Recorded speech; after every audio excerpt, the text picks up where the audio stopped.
Today, we're thrilled to be joined by Dr. Rob Leon, a thought leader and practitioner in human flourishing in the workplace. Rob lives in the US and is a professor of human resource development in the Idaho State University.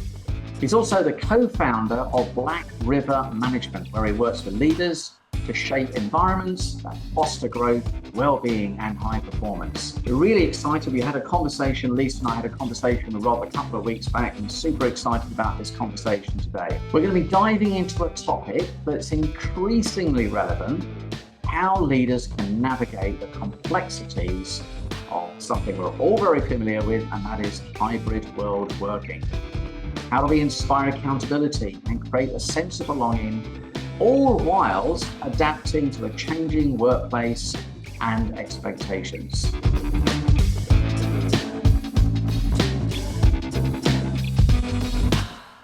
So welcome, Rob, and thank you for taking the time to join us. It's always good to get different perspectives from different locations, and we really enjoyed the initial conversation we had with you. So I'm very excited about this conversation we're going to have today.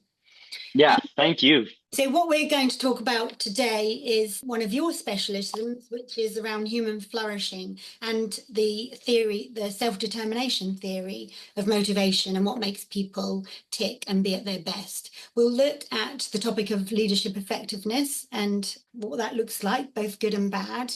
We'll look at the importance of balancing efficiency with effectiveness and how we can make sure that there's a focus on the people, side and the people aspect of the organization. And then importantly, and particularly in hybrid work environments, how you maintain those healthy and flourishing cultures within an organization. So hopefully that's what you're expecting. Human flourishing. Not flushing, no, not flushing. Yeah. No. Flourishing, yeah. Well, sometimes you need to do the flush also, right? Yeah. Well, it's a great word, isn't it? One of my favorite books, Flourish. Yeah.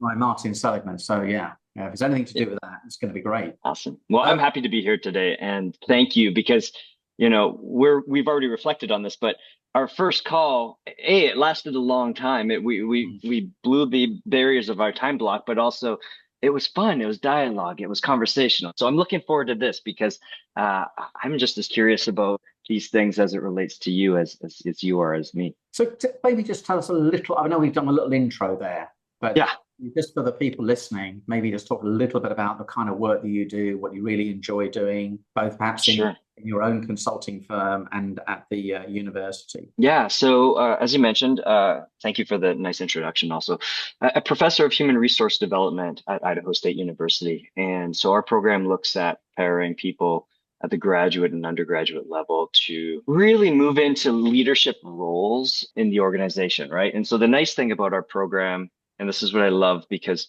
our program's a catch-all. It's just not for people that might just be in education or just be in business or just be in government. We're really context agnostic because we focus on models and tools to help people accomplish what it is they want to do. So every assignment that I do with my students has a workplace application. They get to choose the context and they put the information and tools to work. And that just is a lot of fun, because then they glean this information from the law enforcement perspective. They glean this information from the government perspective, and very similar to what you would experience in the actual world of work, right? So in those programs, I focus primarily in the areas of performance, leader development through a psychologically based lens. So classes that relate to the science of motivation, psychological safety, flourishing, things like that, so that these people could be more impactful, providing a human-centric focus and approach to leading an organization. And then what I do is I take that similar framework and I do it in the real world with my wife, Angie, who's my business partner, and we do this for organizations with that human-centric lens, lots of culture work, leadership academies, things that are trying to help organizations either enhance their trajectory or actually they need to take a hard turn on that trajectory. So we bring a lens of science-based tools to them so that they can make those changes. But the one thing that I'm super proud of is that, and we hear this from my students too, is that the tools we develop are really end user friendly. They're not like academic framework stuff like that. They build off of that, but they're really simplifying the process to demystify the motivation. We're pleased to hear that, because everything that we do and the Power Up podcast, we try to make as practical as possible. Yeah. Okay to have some theory, okay to talk about, research and origins of thought, etc. But really, what really people want is something they can go away and act with and actually use. Absolutely. We look forward to getting to that. And you live in Canada. You're from Canada, correct? From Canada, live in the US. Live in the US. And whereabouts in the US? In Idaho. Idaho. Yes. Today it's snowy Idaho, by the way. But yeah. That means you have a white Christmas. I'm very jealous. Beautiful. So in terms of human flourishing, then, what, for the listeners, what does that actually mean in the context of the workplace? Sure. For me, my approach is it's a measure of well-being overall, and that when people are flourishing, there's positive progression, which is based on a balance of all factors in their life, whether that's emotional, social, cognitive. And I don't think about it if you think about when people are like, I'm riding the wave of success and I'm winning right now. I don't think of it that way. Like in our household, we talk about the roller coaster effect. When you really are riding that wave, you're going to hit the peak of that roller coaster. And then something's just, they just give it a moment, and someone's going to either upsets you, do something that turns your world upside down. So human flourishing is not about being on the top of the game and winning. It's about this balance and this overall well-being, right? If you're familiar with like a well-being wheel, and we work with people at times, well-being wheels that look at finances and relationships and family, things like that. One of the things we push back on is you can't have a measure of 100% in each of them. There's no way to have that. And so when I talk about balance, it's a healthy balance that one determines out of their own perspectives. And like we talk about work-life balance at times, there's not a true balance. It's what's reasonable relative to what you have to sacrifice, right? And well-being and flourishing is really that to me, that we are taking the environment, the work environment, we're adapting it to the extent we could adapt it both as a self-leader, but also as a leader with others, to create those conditions for people to be successful, to create those conditions so people go home at the end of the day with fuel still left in their tank, so that they can be present with their friends, their family, if they want to go volunteer, or if they want to make it to the gym at the end of the day. Those things that are important to them, we want to make sure that there's resources left in that fuel tank so that they can do those things. Yeah, that's all relative, isn't it? Sorry, it's all relative, isn't it, to their to their circumstances in their life and that moment, because things, as you go through your different chapters of your life, there are different priorities, and so the shape of that wheel, that spoked wheel, does change somewhat, doesn't it? Absolutely. And it's also I think of it in terms of a developmental process in and of itself, right? So some people just don't want to slow down, but they also haven't given themselves enough time to figure out what slowing down looks like, so that they can immerse themselves in that. And what we know is that when we slow down, we heal, we grow, we rejuvenate. We're able to go to places in our mind that, when we're really moving quickly, we just don't have the time to have that deep reflection, that deep work. And so it's all important. And I think this all really dovetails into a greater conversation today about that workplace, remote, hybrid. What does that look like? The demands are getting greater, aren't they? Things are speeding up. And I worry about people's well-being. Just because it's more convenient doesn't mean it's good for us, right? Absolutely. Things are speeding up. We had a conversation a couple of weeks ago, actually to speed up, and, there's no way you can keep pace with the speed of technology. And actually, some of the technological things that are coming down the line are making us very lazy in terms of our own growth and development. I think there was a term called cognitive miserly, our brain actually determining their own algorithm, which means that they're shortcutting all of the hard yards and the experience gaining that you need to have in order to be able to make informed decisions and all the other things. And that actually, the way to speed up is actually to slow down. Absolutely. And take account of that need for making sure that all of those elements of your life are in the appropriate balance. In that work you do then, when you are asking people to slow down and consider all those factors, what are some of the sort of things that people battle with in being able to do that? What are some of if you're trying to get to a place of human flourishing, Mhm. what are some of the factors or some of the hindrances get in the way of people Yeah, achieving? to Lisa's point, hyperstimulation, right? And to some extent, it's a drug in and of itself, right? So it keeps us to a certain level peaked up or until we crash, of course, right?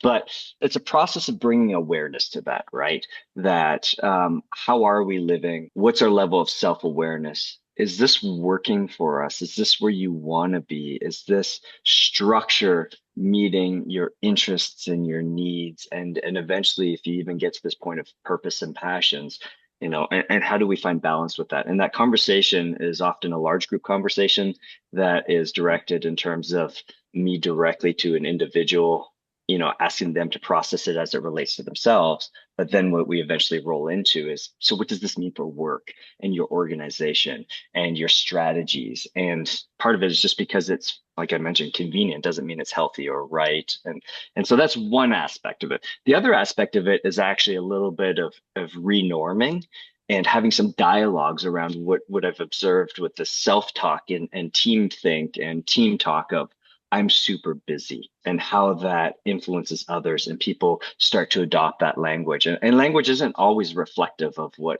we believe or what we're going to do. And so we have to be mindful of that. So it's unpacking some of that, right? So it's not uncommon to hear that, oh, I'm so busy, I don't have time to do X, Y, and Z. I remember even talking with clients about let's do an engagement for a half day or a full day. And they're like, well, I could give you 45 minutes for my team. I was like, no, well, then we're not going to do this because they deserve better than that. To my point that we've gotten in this habit of talking about how busy we are, and almost to the point of it's almost a competition and a a badge of race to the honor. bottom. A badge of Right, honor as exactly. well, But If the irony you is feel still guilty if though, you're not, speeding along and being super busy. You feel it's almost like the culture is at odds in some cases to what is good for us. right. And I think people have learned that leaders are not good with accountability. So it's easy to say, look, I'm behind because I've been so busy. And because there's this lack of accountability and feedback in terms of the skill set, this perpetuates and it perpetuates. And we talk about efficiency. There's no efficiency at this point. Yet these people that are still very busy, and I don't mean to, I'm not trying to marginalize anyone when I say these people. I just mean people in general that are self-selecting this belief that they're busy are still, if they're in the office, around having social interactions around the water cooler, which is fine, that's part of the community development process. So we want that, but we also want them to understand that resource of time as it relates to self-talk, what they're anchoring on versus the reality of, look, you do have time. And I'm not saying don't visit with people in the break room. I want you to visit with people in the break room. Let's just take a look at, just be honest with ourselves in terms of how we're resourcing our time and what we need to do to be in the place where we should be. And when we spoke previously, you mentioned this, self-determination theory. Sure. Which I didn't realize had been around actually since the 70s and 80s, but it feels like something that has actually been around for years is only really just coming front and center and being recognized. So are you able to explain a bit about that and what it means in terms of the workplace? So self-determination theory is just a massive bucket of micro theories and concepts within it. And so what I do is I focus on some elements that relate to motivation. And so we talk about motivation in so many different ways. And this is one of the things we get tripped up on, right? Like our language. So the three of us would have a different definition of motivation if we just threw it out right now, right? And so to back up to some of the work we try to do in organizations, same with you, is that you want to establish a vocabulary where we're on the same page with when we talk about things, right? So language is relatively consistent, and that's one of the ways that we can, improve the quality of communication with people, right? So what I do is I look at motivation through a needs-based lens, right? We know that there's a lot of information about motivation in the workplace. I was talking to someone the other day. It's number 5 in the top 10 most popular topics right now. And so what I'm really disciplined about, and I work with my students and my clients on this, that I want to protect the word motivation as it relates to needs, not interests, not preferences. The problem is that if we lump in the preferences and interest stuff, we dilute the definition, and people in the masses are less able to work with it. And let me give you a little bit more of a background on this. So if you think about a lot of motivation concepts, they're trying to work towards people having purpose and passion and working in accordance with those, right? So why does that not work? Well, that often doesn't work because if you think back to Maslow's hierarchy, purpose and passion are way towards the top of the hierarchy, right? And so those are not needs based at that point. Those are not essential functions. Those are essential functions towards mastery and self-actualization, but they're not central to living. And so when we look at people in the workplace as well as ourselves individually, what we've learned is that if we could focus on the three basic psychological needs, we reveal a lot about our own intrinsic motivation quality. And that is our ability to help others is based on that. So the three basic psychological needs are competency, autonomy, and relatedness. And people debate what order they should be in. None of that's important as far as I'm concerned as it relates to the workplace. I put it in that order because we've developed a dashboard and we've used it as a mnemonic to talk about car. What is check your car at home, check your car at work. What is your level of competence at work? What is your level of competence at home? What is your level of autonomy at work and home? Relatedness, work, and home. And so we've actually redesigned Maslow's hierarchy through the refinement of these concepts because these are really at the foundational level. What we know is that if we don't have competency, autonomy, and relatedness, we can't even take care of our basic needs, which are the foundational level of that hierarchy. So why is this important, and why do I subscribe to this needs-based approach? This is important because, Lisa, if I'm supervising you, I'm focusing more at needs as a foundational level. And if you're not performing, it gives me a lens for a kind of conversation we could have around those three basic factors. And then from there, we can unpack what might be barriers, things getting in the way. And we also look at things that relate to home as well as work. And because there's not a clear threshold of where home starts and stops and work, we have to be open to that type of conversation. And from there, we can move up. Once we've identified that these factors are not issues, then we can move up that pyramid into these more refined personal pieces. Okay, can I just for clarification, because I think most people listening to this who have some knowledge of Maslow's hierarchy of needs will be thinking about safety. Yeah. You're well, not so. I think it's physiological, isn't it? So food, shelter, feed me. I need to stay alive, right? Yeah. Reproduction. And then we move to safety. And after safety, we then, am I safe? Am I, blah, blah, blah. And then we start to move into things like, I think it's a social thing, isn't it? Belonging, social. Yeah. And then you've got self-esteem, I think. Yeah. And you get to actualization, purpose. Yeah.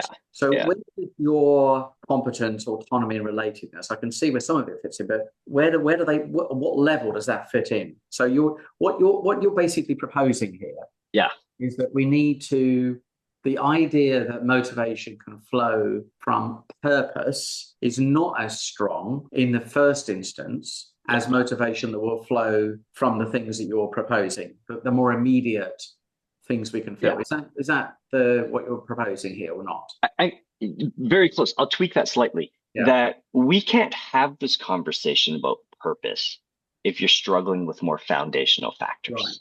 Okay. Right. And so where do those three factors occur on the pyramid? They occur in the basement. Let's put another level below, because if we didn't have a level of competence, autonomy, or relatedness, we couldn't navigate for food. We couldn't navigate for safety.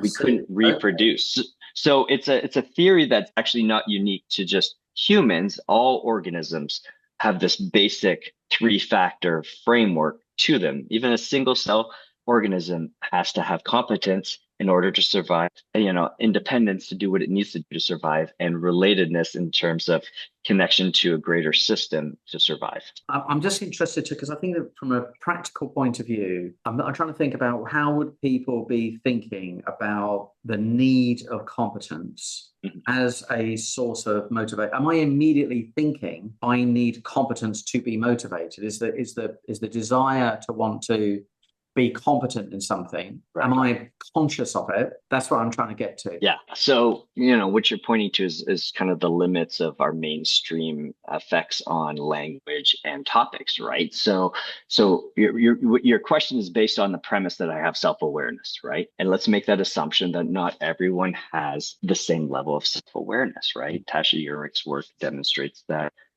truly self-aware people is less than 15% of the population, despite we all think we have a certain level of self-awareness. So that's what complicates this concept. It's no different than going into college and learning information that then you can apply later, right? So no one I work with prior to working with me has understood what competency, autonomy, relatedness is in terms of this basic psychological needs. They hadn't read about this. They weren't familiar with this. They'd heard about autonomy because a lot of trainers out there like, you need more autonomy. That will drive engagement. That will be a pushback on micromanagement. But that's pretty much it. So what we're trying to do is we're trying to raise people's awareness that our traditional notions of motivation are not serving us well. Right. So we'll step back even further and look at that a little further. So our traditional understanding of motivation is very much in a binary framework, right? You're either externally or extrinsically motivated or internally or intrinsically motivated, right? So now what we're doing is we're providing a level of information to that framework that is really not that useful, right? When I work with organizations, it's not uncommon for an organization to ask someone, how do you motivate people? Well, that's really a tough question to answer. First off, my basic assumption is that I can't motivate you. You are in charge of that. It's an entirely internal process. But what I can do is cultivate that for you. I could get barriers out of the way and help create these situations where you can flourish, right? So the concept of motivation as binary is not all that helpful, because what we know from the science is that external motivation, extrinsic motivation, is not sustainable in terms of changing behavior to follow that. So also, let's think about this. Anyone we hire, the vast majority of people we hire, especially leaders, aren't in a position at sole discretion to determine if they could give more time off, a raise, a bonus, these things that really fall under this external extrinsic framework, right? So right off the bat, external motivation, extrinsic motivation comes off the table in terms of utility, as far as I'm concerned, in terms of having a conversation. So then we talk about intrinsic motivation. And one of the things we run into, so we'll do a motivation talk or a workshop or seminar, something, and I'll ask a group of people, I was like, tell me what motivates you and what actually motivates you to get your work done and how you live. And over 80% come back with very honorable things: make a difference, impact, see how I can change someone's life, things like that. And then we pause, and then we go into, let's talk about motivation of your own people, the people you supervise. And what really happens is we go from this 80% of these really honorable things to 40%, are believing that their people are motivated through doing the good work. Whereas the 60% is thinking they're motivated by external factors. Hey, time off, the benefits, things like that. So there's an element of attribution error that occurs here that's really common. And so because of that, we need to re-educate. If we're going to talk about motivation, because it is one of the sexiest terms in organizations, right? If we're going to talk about it, we better do a better job at talking about it. And that's why we're bringing the science in that relates to that. So what we have here is we have the three basic psychological needs: competency, autonomy, and relatedness. We know that those have to be in a certain balance with each other in order to have high levels or optimal levels of intrinsic motivation. Those fuel into that. Now, what we've also done is that we've also redefined the binary framework of motivation from intrinsic to extrinsic to a 4-factor framework, because there's a lot of room within those two perspectives where we make mistakes as it relates to motivating others. Air quotes on an audio podcast, right?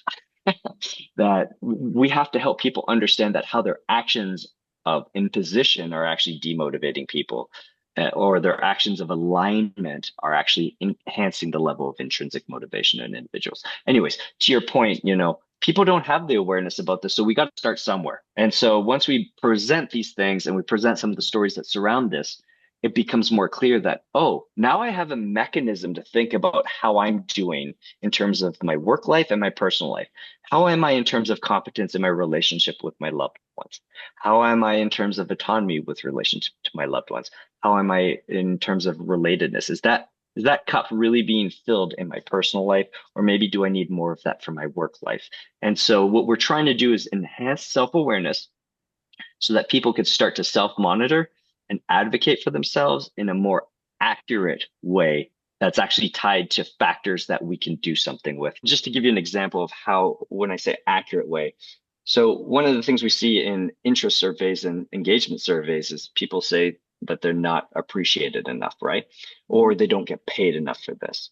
Those aren't necessarily truly what they're experiencing. That's the language that they understand in terms of how they can articulate themselves. So when we do a deeper dive off of those surveys and we start doing focus groups, what we actually often find is that I need more recognition is actually a code for we have a lack of psychological safety in our organization at a more foundational level. Mm-hmm. The same thing's true with respect to motivation, is that we're trying to raise the vocabulary and the awareness in a very simple manner so that people could have higher quality experiences within their own life. So they could say, wait, I need to talk because I don't feel like I'm firing on all cylinders here. Something in terms of my competence is off right now. And that's why I'm feeling drained or demotivated. So going back to your example, if you were leading me and I was performing, God forbid. Yeah. Then this, at a very, very simple level, we could have a conversation to identify whether it is related to competence. Maybe I need some support in terms of training. Maybe I don't feel, you could be micromanaging me and I don't feel like I've got control over my work. Or it could be that I'm working in isolation and I could do with collaborating with others in order to achieve the outcome. So by using that framework at a practical level, we could have a conversation and identify what a good path forward would be in order to increase my motivation, which increases my performance. Yeah. And this is exactly why we don't want to just do things with leadership crust, right? Like development with just the leader group, that we want to get this language and these frameworks into the hands of all the participants, or as many as we can. So now you have a way to advocate for yourself. You can say, Rob, I'm feeling off. Can you help me kind of work through, give me some feedback on the quality of my work? And it's a way to unpack what's going on, just as you mentioned, but it's also based on trust, right? And psychological safety and respect and really a level of compassion. And this is what we're trying to work towards, because we want people to be advocating for themselves. We want people to want to share, but also upon sharing, reciprocate. And then from there, grow and go do their good work. Trying to really understand, again, back to the practicality thing. Yeah. Is what's the question that people listening to this would ask themselves to make sense of what you're talking about? Can I give an example? Like a self-coaching type thing, so they can, I know I get what you mean. I can go away and think about this. Yeah. And think about these three areas as it relates to them, both personally or professionally. Yeah. So I want to back up a bit and give a scenario that's actually, I think, really helpful in trying to demonstrate the impact of this.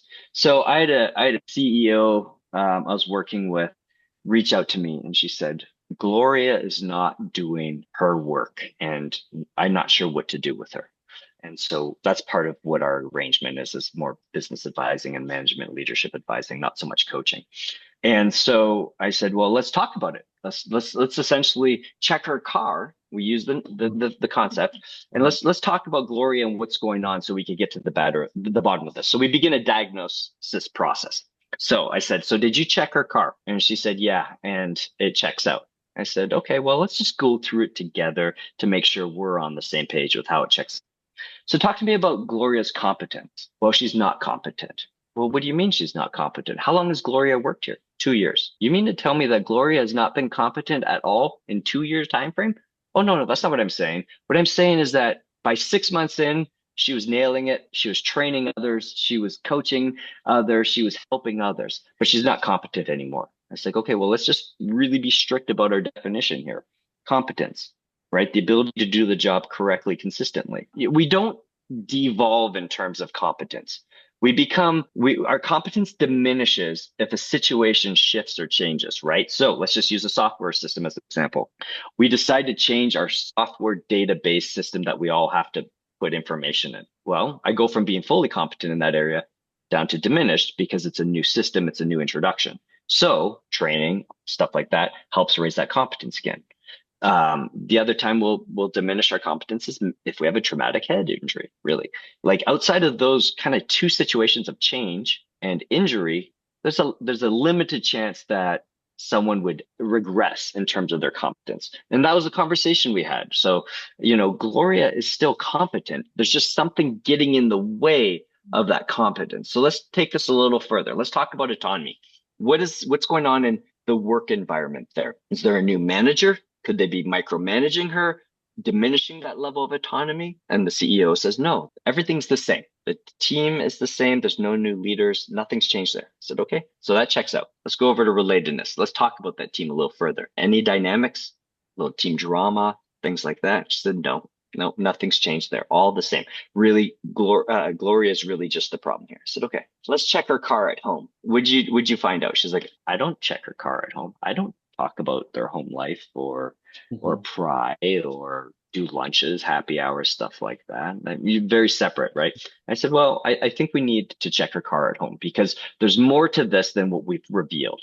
Well, I'm not sure, Rob. I'm not really comfortable. I said, please, just open the door. You're just opening the door, acknowledging that things have been rough lately in terms of these revolving conversations of poor performance, right? So this is not a surprise, but just bridge the home life into it and say something to the extent of, is there anything else outside of work that's going on that could be affecting you? Because if we don't know that, how do we as compassionate leaders support them, right? And she's like, I'm not sure, Rob. Is like, please just do it. Just do it and let me know tomorrow how it works out. And the next day she called me back. She said, Rob, you would never believe it. I asked her about that. And I just asked her if everything at home is okay. And all this information just started coming out, crying, frustrated, stressed. I said, well, what'd you discover? She said, well, we found out that her stay-at-home daughter, her teenage daughter, is pregnant. So one might say that might be a concept of competence that's eroded as a mother. We also learned that her relationship with her husband is on the rocks. And so you could argue that might have something to do with relatedness in terms of her motivation. And then we also learned that her mother-in-law was moving in. And she doesn't get along with her mother-in-law. So that might affect autonomy. So, there's not necessarily always a clean line, but you could see how what's going on at home is throwing her for a loop. No different than the concept of if you have a staff member that home's being foreclosed or they can't provide food for their kids, they're not going to pay attention in your training workshop today necessarily because there's stuff outside of work that's going on. It's not that they don't want to do a good job. People really do want to do a good job. It's just there's other things that are getting in the way. And so that is how we use that to introduce the concept. And then from there, we start to use it as a part of the daily vocabulary as it relates to that. And the idea is that we want to upskill those leaders to use this tool and the other tools that we integrate regularly in one-on-one conversations. So when we are doing a check-in on a one-on-one, there is something that's identified, or how are you doing in terms of your car, home and work, so that we can give more attention to that. I can see how that's a nice, it's a nice, simple, memorable tool to, provoke a conversation. And what you were saying about, the leader that didn't feel comfortable having a conversation about home life. I mean, in a hybrid world and today's world, there's a blurred line, and we were talking about this on a recent episode, and the need to lead the whole individual and connect with the whole individual, because there's not a work version and a home version. There's a whole self and a whole story that will all have, an impact on how they show up in either situation. So I really like the simplicity of that framework in order for people to use it on a practical level. One thing that you were saying in terms of, our competence diminishing over time. I mean, with the speed of change, that's just ever increasing, isn't it? And there is a tendency, as we said before, that you need to speed up and do more and do more and do more. But that in itself, you might be competent at something, but because of the sheer volume of the stuff you've got to do, you are not competent at doing that much of it. So that, I suppose that could be a combination of things, because that could be relatedness. Well, absolutely. And then you take a new employee and you stack that on top of it too, right? So a new person, new employee will have varying levels of competence as it relates to tasks, right? And so it's not meant to be a super simplified, just check the car and it fixes everything, right? But it's a conversation starter. And it really points to enhancing self-awareness so that people can start to monitor, hey, if I am feeling like I'm off, well, why am I off at least? And let me think through what's going on in my personal life, what's going on in my work life, right? So that relatedness one is really tricky. Competence at work and competence at home, really clean and separate. Autonomy at work, autonomy at home, really clean and separate. Relatedness has this crossover, right? So, some people in the workplace, especially when you were face to face, right? Some people, you might do happy hour every Friday, and you might have someone that never comes because they're good.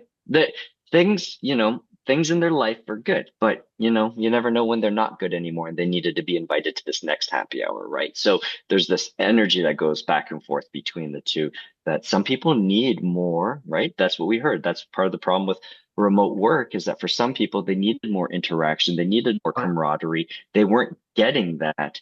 Just because you have someone at home as a significant other doesn't mean your cup's still not full or you're not lonely. So it's a very complex and dynamic piece. There's social needs and the need to connect. You can really, that became very, very apparent during those sort of more lockdown COVID period, and particularly the management relationship between leader and employee. People talked about, am I in the circle, out the circle? Am I part of the inner hub, or am I being left out? Who's been invited to this meeting? Who's not? I see it even in my immediate social circle. If someone's left out of something, it's painful. It's one of the things that David Rock talks about with this SCARF model. I'm sure you're familiar with that. Yeah. As a massive trigger. It's a huge trigger if that need isn't being met. And actually the response to something quite simple can seem completely out of proportion to the size of the event. But because that has been sustained over a period of time, you'll get this, extreme response to something which seems actually quite small. It is a very real, powerful motivator. I can really understand that. And autonomy, I'm assuming the need to be in control of one's own destiny, to be able agency. To agency over what you're trying to achieve, rather than being taken away from you, or people taking that away from you and assuming that you need to be told what to do. Yeah. But again, massive big trigger for people. Okay, but can I add a disclaimer to that though? Here's the disclaimer that goes with autonomy. And this is why I don't like autonomy talks, is that people say you just need to give people autonomy. Well, autonomy could be, or grant people autonomy. Autonomy could be a form of benign neglect, right? Not everyone deserves autonomy all the time. Correct. And you think about that in terms of onboarding, right? We talked about this micromanagement as being a bad thing. And it is, because the premise there, right. The premise there is that, Martin, you're fully competent, but I'm going to diminish your agency in the process, even though you have everything it takes. That is correct. That is the bad thing. That is when micromanagement hurts. But our best forms of onboarding are based on high quality, appropriate use of micromanagement for new employees, because they don't have that competence yet. They can't have that autonomy, or we'll be cutting them loose and just hoping that things work out. And then we find, the skeletons in the closet 8 months later after they leave because they never got fully invested in that job. But it's situational specific as well, isn't it? Absolutely. If I'm taking on a new project, then I might go back to the context where I need a little bit more guidance and support if I'm learning a new skill or something, like that. Absolutely. Absolutely. So yeah, let's talk a little bit about the hybrid environment. Yeah. This is a super hot topic. I know through many of the leadership roundtables that we've sponsored in recent months, it is but one of the key topics that leaders are battling with, particularly around who has the power. We used to be in a situation where employees had to justify why they were working from home. Now the employers having to justify why they should come into the office. That's quite a change. I mean, that was completely unheard of. You've said to someone, employers have got to justify when people come to a place of work. Absolutely absurd. And I do think that is starting to change, and some employers are going, no, we're not doing that anymore. And we've seen recently with the Amazon have insisted that people go back to a fully, certainly in the US, I believe at least, a fully hybrid working, a fully work from office 5 days a week. Yeah. And actually reading something yesterday that just came across my feed about the sort of level of dissatisfaction that is creating there. I didn't actually read the entire article because it was one of these sort of bridge things, and you couldn't quite get to it. But it was you had to pay. Essentially saying that there was some dissatisfaction, and they were looking to justify why they should come to work. So let's talk a little about your own experience there and how you see that playing out at the moment. Oh boy, it's such a complicated, that's why you're talking about it so much, right? And that's why we're going to continue to talk about it further. It's such a complicated concept. Part of how I think about it is this concept of when I see someone else having something I want that. And that's where I think we're really struggling with this, is that a lot of people want the luxurious side of remote work, the convenience side. Non-travel, and so they're no commuting in the morning. Yeah. And that, I get it. It makes sense. Like I don't live a place where I have to commute far. So it doesn't, I shouldn't probably be talking about this, but my heart goes out to those people that have that commute. But the other side of it though, is that what is our business? What is our focus? What is our target or our mission, depending on whatever your organizational structure is? And how do we best accomplish this? And what's the role of community and culture in this process? And as I said, we look to see what other people are doing, and we're like, hey, I want a new car too, or I want to go on vacation too, or I want to work remotely too. We're always going to be tempted by that because it's a very convenient, lusting type of I want type of thing. But what we have to determine at the leadership level is what is our identity and what's our nature of work and what does it take to accomplish that? And just because other organizations have been working remotely for decades successfully, because there are success models out there. Yep. It's like the bell curve. Think about it, right? They are at that one end of that success model. So that means that there's a lot of other people struggling with this. And I think we have to start with acknowledging that just because it works well for someone, what is their context and how is their context different than our context? Whether that's the mission, your revenue focus, whatever that is, you have to determine that, because they're not apples and oranges. They might be zucchinis. Well, that's a fruit too, right? I guess.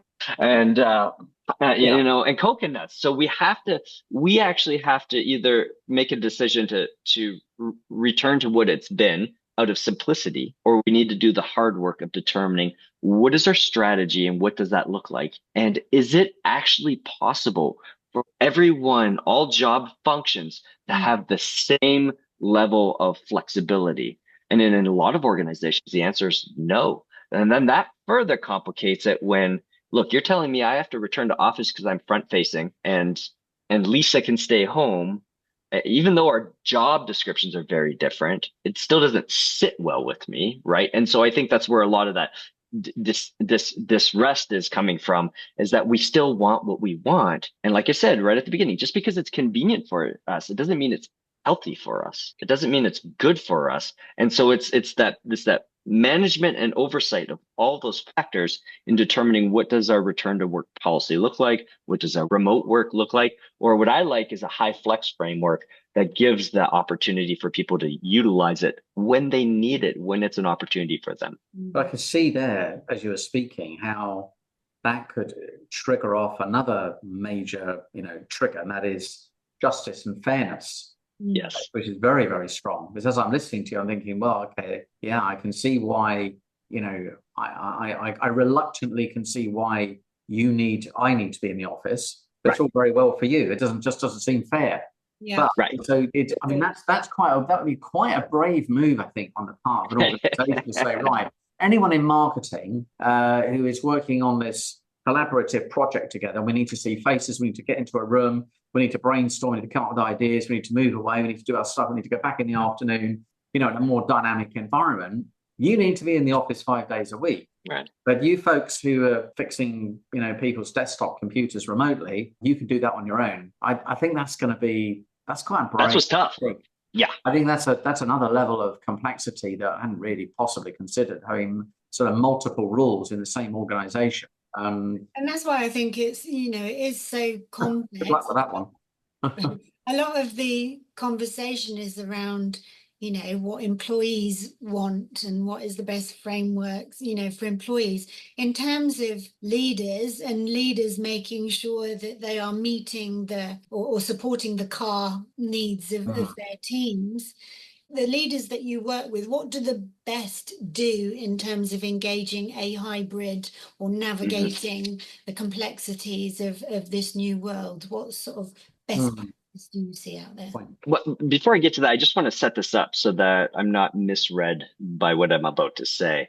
I always want to be viewed as the most compassionate, human-centric person in the work environment, in the room, in whatever we're doing. So anything I say is not meant to be marginalizing, right?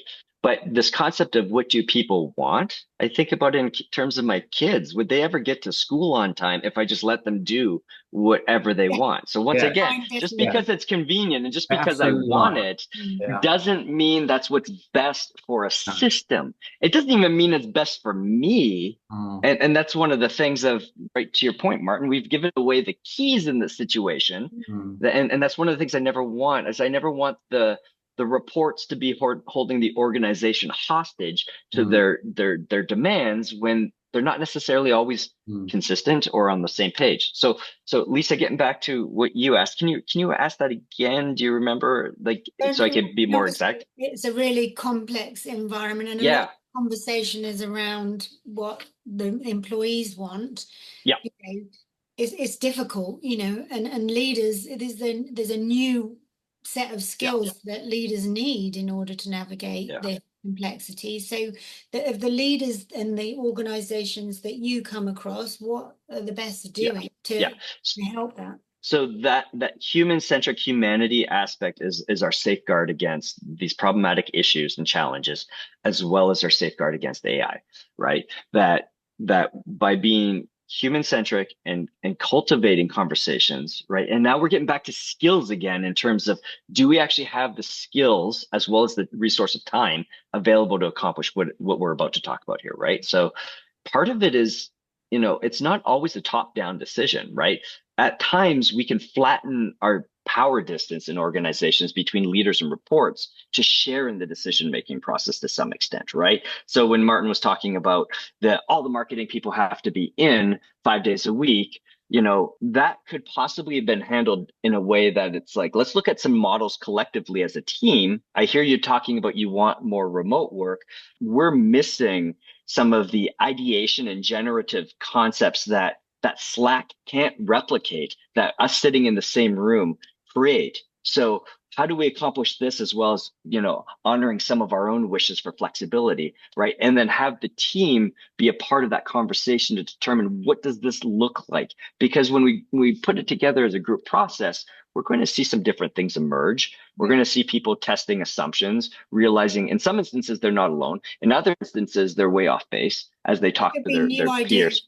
That leaders haven't thought about. Right. And so what we've done is we've removed ownership in this remote conversation, right?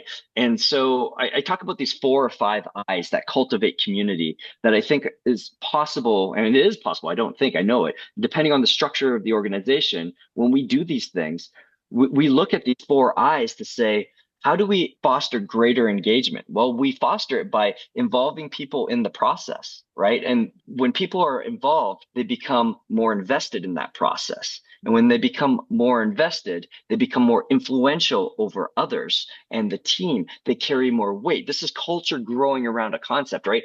And then that 4th I is they share a level of identity. And that's one of the things that we're really at risk of are all four of those things when we're working remotely, when we don't have a leader that's skilled to navigate that space, right? And what we see in organizations is units are granted, leaders in units are granted, even though the organization might have a general policy or practice around something, we still see some granularity in terms of different divisions and units having the say over how their staff's going to perform and show up and what they're going to do. But if it's still always top down, we're going to jeopardize that ownership piece by the people. And so where possible, can we facilitate a conversation? So we do quite often come into places to be that non-biased third party to facilitate a conversation to find what those best solutions look like so that they can adopt it and move forward with that together. And but it takes time, right? That goes back to that concept of what's the resource of time to think, to unpack. But I don't think we're going to come out of this the other side without having some sort of retreat structure that actually, especially from these small and mid-sized enterprises that have the ability, they are much more nimble. We need to pull them out of the office, have some conversations around this, and almost go through just like we would with a strategy session and strategic planning with a process. And this is big enough that we need to get our hands on this and make it a part of the process. Again, it comes back to your earlier point around, needs and wants. That first of all, I think we have to take stewardship of the organization. We're inheriting a leader that comes into an organization. They don't own the organization. They're the caretaker of that organization. They could have been there a very long time, potentially. CEO of that leadership team. They're caretaking that organization that's been there a very long time. They're going to pass it on eventually to someone else. So you got to respect the heritage and the culture of that business. And that culture has taken a long time to get to that point. Personally, I feel quite strongly that I fail to see how there won't be a gradual or how the culture will gradually get diminished through people not being together. And I'm increasingly hearing people talking about this. I've felt this for a very long time, that if you're not in the same room, you're not having eyes on people, you're not feeling their spirit, who they are, their soul, their personality, and that's not being shaped by a set of values that organization holds true in terms of the way they conduct themselves. You're just kind of like, well, it doesn't really matter where I work because I'm just sat behind a screen and there's nothing different. So you'll lose your sense of identity if you do that. So I personally feel tying together. Look, I know for myself, I travel a lot, right? My relationship doesn't become stronger by me being away from home. Right. Absolutely. And anybody who tells you it does, right, they're kidding themselves because they like to travel away from home a lot, right? Okay. I need to be gone more. I'm sorry. Yeah. Oh, my relationship's so much better. Right? And then you've got a problem. So I mean, there's no question. Being together brings you together. Yeah. You have much better understanding. Yeah, of course, people can get under your feet. I'm not talking about that. But, there's no question that when you are together, now I realize what you mean. Now I completely misunderstood you there. Or actually, you're not such a bad person. Actually, you're a lot kind. Actually, now I get your sense of humor. All right, et cetera, et cetera, et cetera. The need to be together. And the incidental conversations that you don't have if you have to schedule everything, So, and also, there's lots of organizations where they, get together on the last Friday and they all share the same bottle of wine because the organization sent it to them. But, as things get busier and busier and things speed up, those sorts of things go by the wayside, and you just then end up just everything is focused on the busy work, and getting the task done and not having that personal connection. So the wheel is going to fall off your car at that point. Yeah. My concern as it relates to this is that we're inadvertently transitioning into more transactional work, which is less relationship based, which is more piecemeal in the sense of I now have concern if someone can't sit down and dedicate time to completing a project that's more well thought out. It's a deeper type of work, right? So you think about it when you're writing books, you need that deep time, that deep work. It's not busting out emails, right? But what we're doing to some extent is we're risking even the person that's at home. I'm not saying that they're not doing deep work. I'm not suggesting that, but some people aren't, and they might be required to, and they're having a hard time cobbling together that time to do that deep work. And so things are becoming more transactional, because when they're transactional, they're more efficient in many instances. It doesn't mean that they're of any quality, but efficiency increases. And so that to me is one of the byproducts of this that I'm really concerned about. Mm. I mean, there's a big difference, isn't there, between often having this conversation with leaders about the difference between efficiency and effectiveness. There are certain tasks that are way more efficient doing them at home, Yep. Away from noise, distraction, disruption, interruption, etc.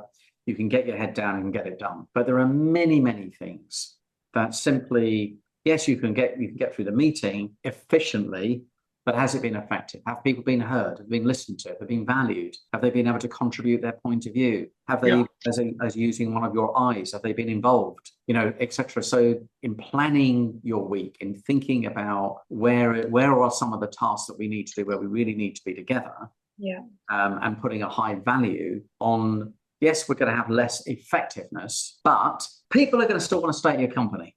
People are going to want to advocate your brand. People are going to want to have a stronger relationship with you as a result. One of the things you talked about quite passionately, Rob, in our conversation a couple of weeks ago, is you talked about this idea of fostering humanity. Would like you to perhaps talk a little bit about that, what you mean by that, and how you go about that. Sure, that's conversations that maybe you have with organizations or in the university.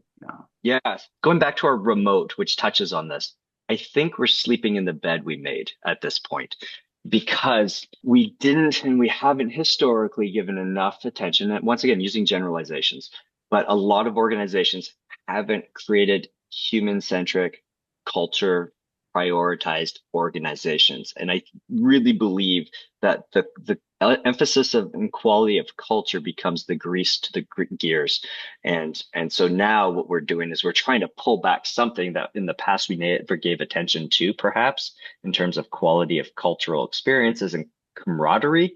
And so now we're trying to figure out how to do this again, because we know that there's other organizations that have done it very well, that are returning to work, and they still have issues, but they have that culture piece is a priority, right? So what we're trying to do with both my students as well as organizations is trying to have people recognize that they have their own humanity and that there's things that we have in common with each other. And those are things that we can talk about in the workplace. A concept as simple as vulnerability, right? We've been historically trained to not be vulnerable and not to open up because of a fear of being taken advantage of. But we know that vulnerability is a key component of building relationships, intimate relationships. And if we want to have open conversation, we want to have psychological safety in the workplace, we need to cultivate those things. And something as simple as your one-on-one. I talk about this with a lot of organizations. How frequently are you having those one-on-ones? Are you protecting those one-on-ones? You as the leader, that's not your time. That's that person's time to use it according to what they need. And then you have some drips of feedback occurring in there that are a part of that humanity, so that we can be growing closer and closer. The goal here from this regularly scheduled one-on-one, along with our culture work, is that when we have major setbacks or we have to have difficult conversations, you understand that even though I deliver some feedback, Lisa, that might sting, because it all stings, right? We take pride in our work, that I have your back, and that Rob gave me this. I know it stung, but Rob gave me this because he believed in me, or he cared enough to give me this.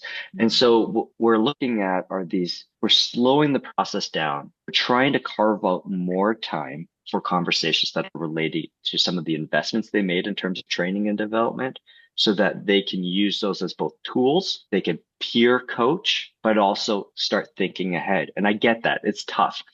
How frequently are you using staff meetings to integrate development conversation and conversations about humanity? Let's just even back it up to, how are you running staff meetings?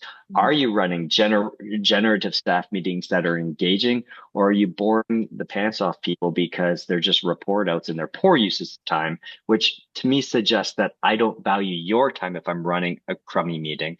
And so they all work together. So the idea then is, hopefully we could also provide some feedback up through this mechanism to say, Rob, your staff meetings are not helping us. Can we do something a little bit more engaging? Can we spend this time differently? How might I help as a direct report structure this and take a little bit of a leadership role? So it's really trying to embrace the people and their uniqueness, which of course takes time, and then trying to bring the best out of them. So once again, right where we started this conversation, they go home at the end of the day feeling like they have fuel left in their tank, that they didn't leave their heart and soul at the office. I do think this is something that we are potentially not nurturing the ability to develop humanity as strongly as we were. Yeah. More and more, we're relying on technology to close those gaps between us. So the actual skill of building a relationship, being human with someone else. Yeah. And that could be asking how somebody actually feels, really listening to their answer, rather than just trying to get through a process to get to a goal. And I like your point around the meeting. Why do so many people think meetings are so boring? Well, not think, they are. Because they are, yeah. Because they're designed just to report out on things that most people already know about. Yeah. It's not a human conversation. Use your meetings when you've got people together to build relationships, and that is an effective use of your time. To someone yesterday about their meeting, and I mean, how was the meeting yesterday? Two people talking about an exec meeting they went to. One said it was a car crash, and the other said it was just frustrating and annoying. Yet those people would have sat in their meeting pretty much all day and complied with that professional environment. To get through it and then go and complain about it. And then go and complain about it, right? So who's responsible? I actually said to them, I was really trying to say to them that could you have not actually have said more that you're saying to me now yesterday, so that you could have influenced the situation. What they're really wanting is a human conversation, but in a professional setting. Yes, I'm in absolutely full agreement. There needs to be structure. The structure doesn't mean to say you can't be fluid, but you need a structure because you're trying to get through some business things. So it's not just like a general chit chat. I'm not advocating that. The leader that can bring, I think this is absolutely magical skill, because when somebody does it well, it fills the room with heart, even the word love, which I'm probably going to end up using more and more as the things that are missing the most, we have to use the word, bring it in. Yeah. So I think the word love is going to start to come into business. I mean, I can get my hearts out, Get your hearts out. No, Peter loves the heart. Any excuse to get a heart out. Yeah. It's really interesting, because I was reading something the other day that sort of relates to this, and it's about, it was a book, I think it's called Scaling Up or something, and it was just talking about leadership communication and the difference between air cover and ground cover. And air cover are things like, company-wide emails, the bulletins and that sort of thing. But the ground cover, the one-to-one conversations, the personal connection, and taking time to do that is more important now than anything else. And I thought that's quite a good distinction. Thinking something that is air cover that doesn't necessarily, it's more informational, or is it ground cover where I need to make a personal connection with somebody, and I need to prioritize and make time, to do that. Well, to both of your points, I don't know if I mentioned this when we visited the last time. I was working with a group and we're talking about how to actually set better quality goals and better quality tasks, objectives. And the one person said, I can't even think about goals. Goals are so far out there. I'm so caught up on the day to day and even week to week that it seems so far out there. And to both of your points, we slow it down and we do the work. And this is what's a big swallow for some people, that the culture work takes time. Getting to know people and developing skills and interest in other people that shift our potentially paradigm in terms of what it means for me to be a leader. Now that I have to engage, and it's not I have to, I get to engage with Martin and learn about him better. I get to engage with Lisa and learn about her better. And I do that collectively with my team, and then they lean into that. All of a sudden, I'm building the self-sufficiency among the team that I could actually slide back. They start to troubleshoot and resolve situations without my involvement or my perspective, because I've given them a sense of ownership over this experience. And they start to run that. And I love the word community and team. I don't like the word family and the word unit. This community that they've nurtured. And now all of a sudden, I have this new free time to be more of a leader, looking at what those targets are out out down this 6, 12, 36-month framework. And they're doing the work they need to do. And then if we have a hiccup, because with that culture's that grease, we get through it pretty quickly. We have a new hire. We have that culture already baked in. Onboarding is part of that culture experience for people. And we just continue on to where we were. Okay, let's just finish off by perhaps touching on another added complexity for leading today's world, and that is managing a multi-generational workforce. Yeah, we don't have a huge. We have enough time for that. Maybe that's part two. You know, that just to touch on this, because it just adds another level of so to say complexity in terms of the skills that leaders need and the patience they need to recognize that. I do wonder sometimes, I know we've given all these different, labels and baby boomers and generation X and Y, and I forget what the latest ones are. Lisa, the Zs and the Z, Y, millennials, etc. Now, has that always been there? And have we recently just given these names to them? I think they've already been there. I have to say that I do feel they're more distinct from each other. They certainly talk about more, aren't they? They're talked about. I'm sure they're more. I just don't know whether I'm looking back through sort of a pair of kind of rose-tinted glasses, saying it wasn't like that. It was better in the old days, right? Yeah. But I sort of liken it to, we work a lot in professional services. And I think most people would agree that, when they were more junior, as they think back over the years and they think about being more junior, that would be labeled as a different generation today. But in that generation, I think most of those probably people in their 50s and 60s would have looked back and say, I knew what I had to do and I just did it. I looked at the person in front of me. I looked at the career path. And when the person in front of me said, jump a bit higher, you jumped a bit higher. Jump through this loop, you jump through this loop. Now we've got a generation going, I don't think I want to jump, and I don't want to jump in that direction, and I don't want to jump that high. In fact, I want to jump somewhere else with someone else. That to me marks a difference. I'm not saying it's necessarily a bad thing, because again, we're giving more kudos to different generations, and we're not just bossing and controlling. So that is a good thing. The downside of it is that sometimes there is I think a lack of commercial reality to the situation.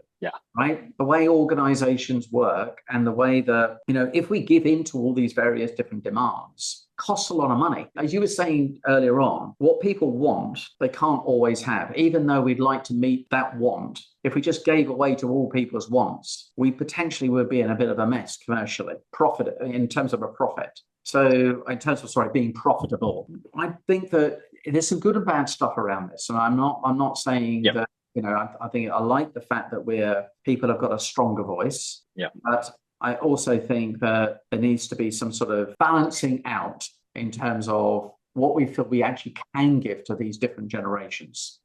What's your experience here? This is a tricky topic, right? Because what you're pointing to is this mix of, so are there really truly generational differences? The research actually doesn't support that. I know I'm going to make some people mad, because there's this huge run of generational research about, being informed by 9/11 and these events and things like this that are shaping these groups. And there was a nice article that came out in the Journal of Business and Psychology, which I was so happy that it finally came out. It was a huge meta-analysis that looked at all this stuff, and they weren't able to conclude that there were definitive groups by generations, as others have stated. Instead, what's more accurate is that people are going through life phases, that these are common life phases, right? So you think about some of the stuff that, if you've attended a generational workshop, they'll say, look, Gen Zs want respect, as that's what they value or in the workplace, or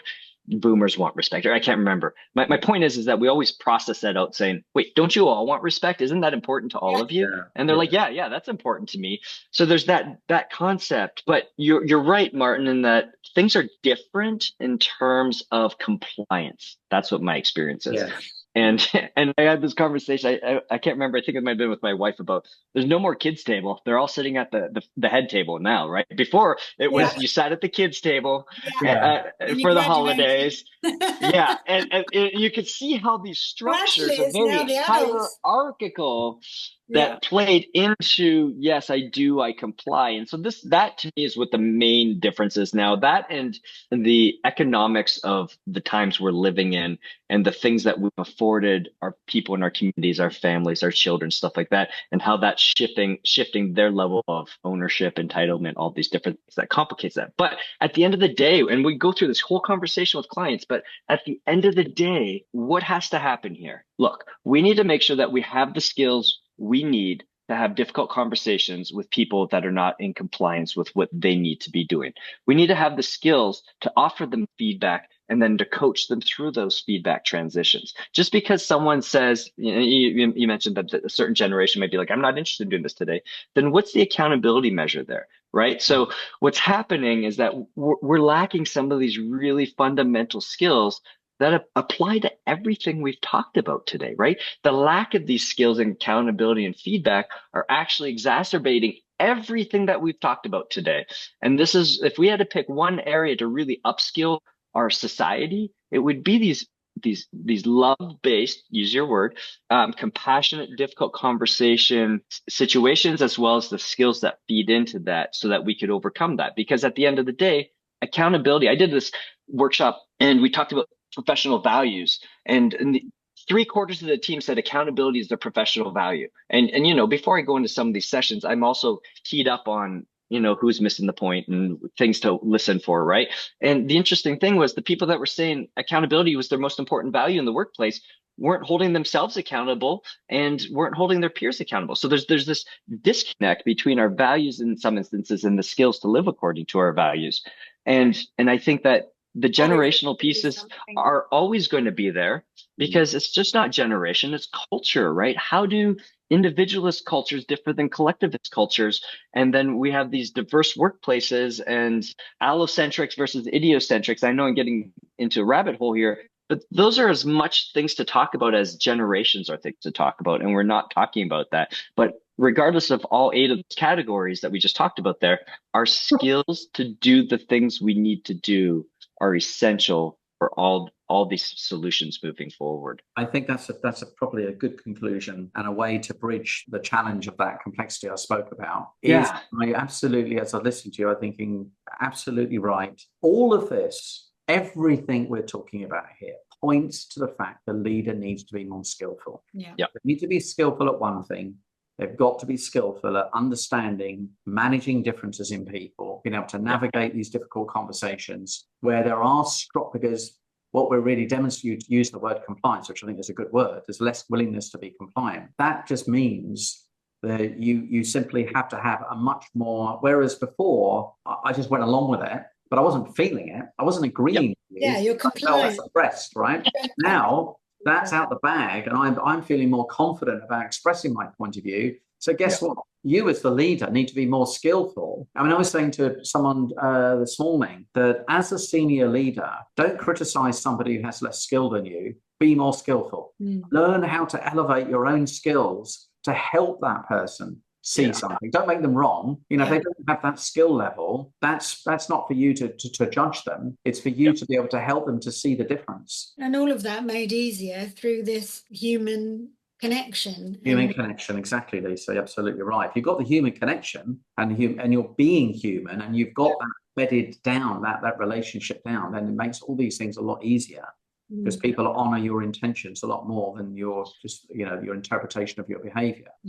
Okay, well, look, I think it's certainly been a very, once again, Rob, very deep and meaningful conversation. We've covered a number of things. We started, first of all, we went quite big on human flourishing, and we talked about the importance of, your 3 key words there, which is focusing on competence, autonomy, and relatedness, and how that relates to individuals, and how that is actually the essential source of motivation. We often ignore it. We don't necessarily acknowledge it, but by acknowledging it and understanding it with each other, both with self and how you're managing other people, which is what you are advocating, where we probably make the biggest mistakes in terms of leading others. Yeah, and we've had a good conversation around the differences in the hybrid world and all the challenges that might go with that. But essentially understanding that whilst there is some efficiency in all of that, we do need to bring people together. This final point we were talking around humanity, fostering humanity, is so essential in a world that is becoming more fragmented, we're becoming more distant from each other. Developing the skills that you've just been talking about, fostering humanity in order, particularly in a hybrid environment, is really, really powerful. So I think anyone listening to this thinking, well, what would be the most valuable skill that I can develop in the next year? It has to be your ability to be able to bridge differences, understand differences, have those difficult conversations, have courageous conversations, be willing to be vulnerable, be willing to create the psychological safety for other people to be vulnerable. In fact, I just, even as I'm saying that, the very thing I came off a coaching call this morning with, and I asked this leader, if I didn't ask him once, I'm asking him 3 times, 4 times, how do you feel you can be a better executive for this company? And every time he answered the question, he told me all the different things and all the conditions that was preventing him from doing it. So I then resorted, because he wasn't hearing me, to writing him an email afterwards saying, the one thing I wish upon you is that you could demonstrate more vulnerability and recognize that actually that you having a little bit more humility will allow you to be able to say to yourself, I can be better because. Just couldn't bring himself to do it. And provide him so much more freedom in himself as well. And he would be able to do it with other people and he would be okay. You know, so I've really enjoyed this conversation. Thank you so much for sharing this time with us. I definitely think there's a part 2 brewing. Oh, there's a part 2 brewing for sure. yeah, absolutely. Yeah. And certainly if I'm ever in the region of Idaho, I'm definitely knocking on your door and coming to see Absolutely. Rob shared a video last week of a very beautiful cabin in a very snowy woodland, which looks particularly dreamy. So perfect. I think we need to find an excuse. Yeah. Yes. Have a retreat up there. All right. So look, thank you very much. And we look forward to reconnect again. Lisa, do we know what our next podcast is going to be about? Well, actually, given that next week is actually Christmas week, you and I are going to be doing a little festive number. Oh, we're going to do a little festive number. Enjoyed that last year. Yeah. Christmas cracker jokes at the ready. Fantastic. Yeah. Fantastic. All right. Okay. So thank you very much. And thank you for listening. And as always, if you find anything useful in this podcast, please do pass it on to someone else. No better way of reaching out to another human being and giving them the gift of some useful knowledge that they can use in their personal and professional life. Thank you very much. Thank you. Thank you.